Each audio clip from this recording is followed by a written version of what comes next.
ಎಲ್ಲರಿಗೂ ನಮಸ್ಕಾರ. ನಾನು ಬೀದರಿಗೆ ಹೋಗಿದ್ರ ಬಗ್ಗೆ ಮಾಸ್ಟರ್ ಮಾಸ್ಟರ್ ಮೈಂಡ್ ಟ್ರೈನಿಂಗ್ ಬಗ್ಗೆ ಒಂದೆರಡು ವಿಷಯ ಹಂಚ್ಕೋಬೇಕು ಅಂತ ಇದ್ದೀನಿ ನಮ್ಮ ಕಡೆ ಭಾಗದವರಿಗೆ. ನಾನು ಸ್ವಂತ ಊರು ಬಂದ್ಬಿಟ್ಟು ಕೊಡಗು ಜಿಲ್ಲೆ ಸೋಮವಾರಪೇಟೆ ತಾಲೂಕು. ನಾನು ಹಿಂಗೆ ಫೇಸ್ಬುಕ್ಕಲ್ಲಿ ಒಂದು ದಿವಸ ನೋಡ್ತಾ ಇದ್ದೆ, ಅದು ಯೂಟ್ಯೂಬಲ್ಲಿ ನೋಡ್ತಾ ಇದ್ದೆ.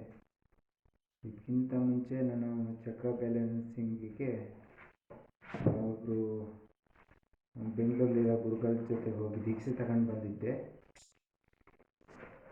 ಹಂಗಾಗಿ ನಾನು ಫೆಬ್ರವರಿ 18ನೇ ತಾರೀಕು ಹೋಗಿ ದೀಕ್ಷೆ ತಗೊಂಡು ಬಂದಿದ್ದೆ. ಆವಾಗ ಬೆಳಿಗ್ಗೆ 1 ಗಂಟೆ ಟೈಮು, ಸಾಯಂಕಾಲ 1 ಗಂಟೆ ಟೈಮು. ಬೆಳಿಗ್ಗೆ ಅಂದರೆ ಬ್ರಾಹ್ಮಿ ಮುಹೂರ್ತ ಗೊತ್ತಲ್ಲ ನಿಮಗೆ, ಬ್ರಾಹ್ಮಿ ಮುಹೂರ್ತದಲ್ಲಿ ಎದ್ದು ಮಾಡ್ತಾಯಿದ್ದೆ. ಸ್ವಲ್ಪ ಮಲೆನಾಡೋದ್ರಿಂದ ಮಳೆಗಾಲದಲ್ಲಿ ಕರೆಂಟ್ ಇರಲಿಲ್ಲ. ಆ ಟೈಮಲ್ಲಿ ಸ್ವಲ್ಪ ಕಟ್ಟಾಯಿತು. ಅದು ಕಂಪ್ಲೀಟ್ 6 ತಿಂಗಳು ಮಾಡಲೇಬೇಕಾಗಿತ್ತು. ಸಹಸ್ರ ಚಕ್ರ ತನಕ ಹೋಗೋ ತನಕ ಮಾಡಬೇಕಾಗಿತ್ತು. ಆ ಟೈಮಲ್ಲಿ ಹಿಂಗೆ ವಿಡಿಯೋ ನೋಡಾಗ ಶ್ರೀದೇವಿ ಹೂಗಾರ್ ಮೇಡಮ್ದು ಸ್ಫಟಿಕ ಧ್ಯಾನ ಅಂತ ಒಂದಿತ್ತು, 21 ದಿವಸ ಮಾಡೋ ಅಂಥದ್ದು. ಆಮೇಲೆ ಆವಾಗ ಅವ್ರು ಹೇಳ್ದಂಗೆ ಮಾಡಿದೆ. ಇದು ಕರೆಂಟ್ ಇರಲಿಲ್ಲ ನಮಗೆ. ಹಿಂಗೆ ಬ್ರೀತಿಂಗ್ ಮಾಡಬೇಕಾದ್ರೆ ಒಳಗಡೆ ಇಷ್ಟು ಸೆಕೆಂಡ್ ತಗೊಂಡು ಹೋಲ್ಡ್ ಮಾಡಬೇಕಾಯ್ತು, ಮತ್ತು ಹೋಲ್ಡ್ ಮಾಡ್ಕೊಂಡು ಹೊರಗಡೆ ಬಿಟ್ಟು ತಿರ್ಗಾ ಬ್ರೀತಿಂಗಲ್ಲಿ ಒಳಗಡೆ ತಗೊಂಡು ಹೋಲ್ಡ್ ಮಾಡಿ 24 ಸೆಕೆಂಡೆಲ್ಲ ಮಾಡಬೇಕು, 40 ಸೆಕೆಂಡೆಲ್ಲ ಬಿಡಬೇಕಾಗಿತ್ತು. ಆ ಟೈಮಲ್ಲಿ ನನಗೆ ಮೊಬೈಲ್ದು ಕರೆಂಟ್ ಇಲ್ಲದಾಗ ಸಮಸ್ಯೆ ಆದಾಗ ಇವ್ರದ್ದು ಕನೆಕ್ಟ್ ಆದೆ.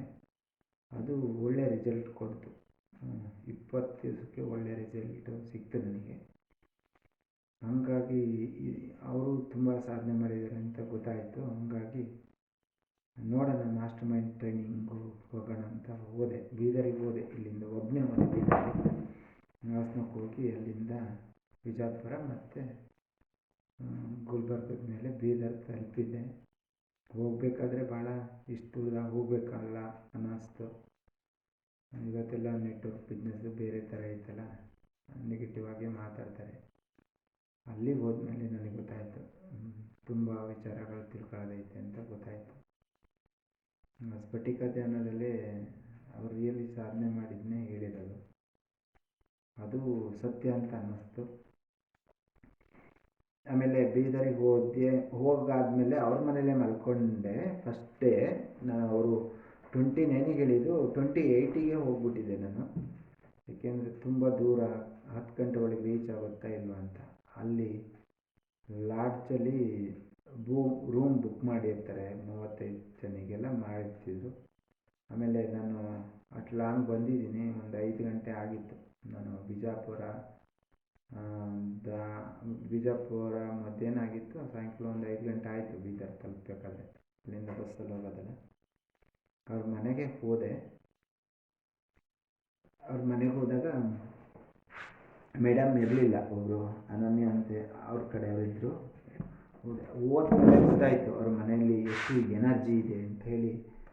ಹೋದಾಗ ಗೊತ್ತಾಯಿತು ನಾನು ಎಷ್ಟು ಇಲ್ಲಿಂದ ಸುಸ್ತಾಗಿ ಎಷ್ಟು ದೂರ ಹೋಗಿದ್ನ ಏನೇನೋ ಮನಸ್ಸಲ್ಲಿ ಅಂದ್ಕೊಂಡು.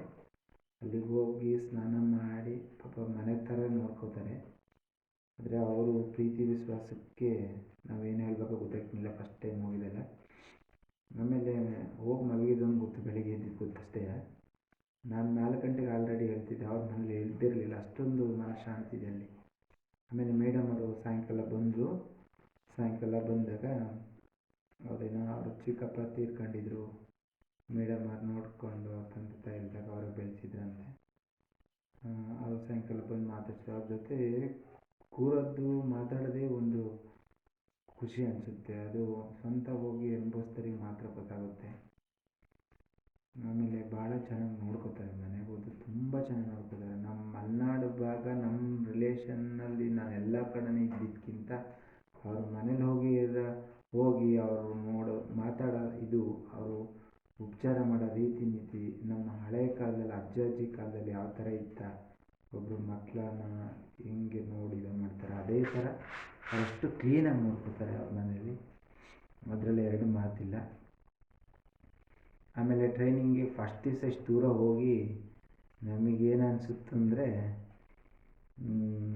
ತುಂಬ ದೂರದಿಂದ ಎಲ್ಲ ಬಂದು ಅವಾಗ 9 ಗಂಟೆ ಆಗಿತ್ತು ಅಲ್ಲಿ.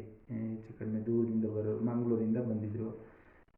ನಮ್ಮ ಕರ್ನಾಟಕದಲ್ಲಿ ಎಲ್ಲ ಕಡೆಯಿಂದಲೂ ಬಂದಿದ್ದರು. ಕೊಡಗಿಂದ ಹೋಗಿದ್ದು ನಾನು ಮಾತ್ರ, ಕೊಡಗು ಜಿಲ್ಲೆಯಿಂದ ಯಾರೂ ಬಂದಿಲ್ಲ. ಹಾಸನದಲ್ಲಿ ಕಳೆದ ಬ್ಯಾಚಲ್ಲಿ ಬಂದಿದ್ರಂತೆ. ಕಳೆದ ಬ್ಯಾಚಲ್ಲಿ ಬಂದಿದ್ರು ಅಂತ ಹೇಳಿದರು ಮೇಡಮರೇ. ಆಮೇಲೆ ಫಸ್ಟ್ ದಿವಸ ನಾನೆಲ್ಲೂ ಡ್ಯಾನ್ಸ್ ಮಾಡಿಲ್ಲ, ಪಬ್ಲಿಕ್ಕಾಗಿ ಎಲ್ಲೂ ಡ್ಯಾನ್ಸ್ ಮಾಡಿಲ್ಲ. ಅದ್ರ ಬಗ್ಗೆ ಇಂಟ್ರೆಸ್ಟೇ ಇರಲಿಲ್ಲ ಸಣ್ಣದ್ರಿಂದ. ಫಸ್ಟ್ ದಿವಸ ಎಲ್ಲ ಬಾಡಿಗೆ ಆ್ಯಕ್ಟಿವಿಟೀಸ್ ಜಾಸ್ತಿ ಇರುತ್ತೆ. ಡ್ಯಾನ್ಸ್ ಮಾಡೋದು, ಫಸ್ಟ್ ಡ್ಯಾನ್ಸ್ ಮಾಡೋದು ಬಿಟ್ರೆ ಸಬ್ಕಾನ್ಷಿಯಸ್ ಮೈಂಡ್ ಒಳಗಡೆ ಸುಪ್ತ ಮನಸ್ಸನ್ನು ಜಾಗ್ರತೆ ಮಾಡಬೇಕು.